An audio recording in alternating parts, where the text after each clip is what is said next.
2교시에는 원뿔곡선의 기원에 대해서 알아볼 건데요. 이것은 3대 작도불능 문제와 연결되어 있습니다. 그럼 우리는 이번 시간에 3대 작도불능 문제에 대해서 알아볼 거예요.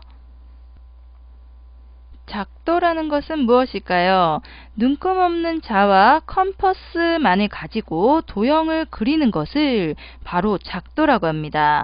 눈금 없는 자는 직선을 의미하고요. 컴퍼스는 원을 그릴 수 있으므로 원을 의미해요.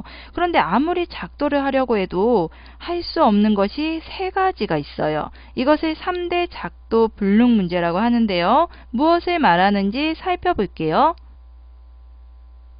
여기에 있는 세 가지 내용이 바로 3대 작도 불능 문제인데요. 먼저 첫 번째 내용을 보면은요. 주어진 정육면체 부피의 2배의 부피를 갖는 정육면체의 한 변은 작도할 수 없다고 합니다. 그리고 임의의 각의 3등분선은 작도할 수가 없고요. 그리고 주어진 원과 같은 넓이를 갖는 정사각형도 작도할 수가 없습니다. 원뿔곡선은 세 가지 문제 중에서 특히 이 첫 번째 문제를 연구하는 과정에서 나왔습니다. 주어진 정육면체의 2배의 부피를 갖는 정육면체를 만드는 것이 뭐가 그렇게 어려운 문제냐고요? 단순하게 주어진 정육면체 한 변의 길이를 2배로 하면 부피가 2배가 될까요? 고대 그리스 아테네의 델로스라는 섬에 전염병이 돌았을 때 정육면체 모양인 아폴로 제단의 부피를 2배로 늘려 새로운 정육면체 제단을 만들면 전염병이 물러갈 거라고 신이 계시했대요. 처음에 한 변의 길이를 2배씩을 늘렸더니 처음 부피에 8배가 되어버린 거예요. 2배가 아니잖아요.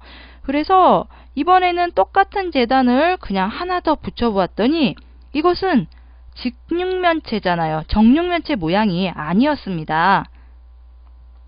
그럼 이제 2교시 내용에 대해서 정리해 볼게요. 우리는 원뿔곡선의 기원에 대해서 알아본다고 했죠. 원뿔곡선의 기원은 3대 작도불능 문제를 연구하는 과정에서 생겨났다고 했습니다. 3대 작도불능 문제는 다음과 같은데요. 주어진 정육면체 부피의 2배의 부피를 갖는 정육면체의 한 변은 작도할 수 없습니다. 그리고 임의의 각의 3등분선은 작도할 수 없고요. 임의의 각입니다. 그리고 주어진 원과 같은 넓이를 갖는 정사각형도 작도할 수 없습니다.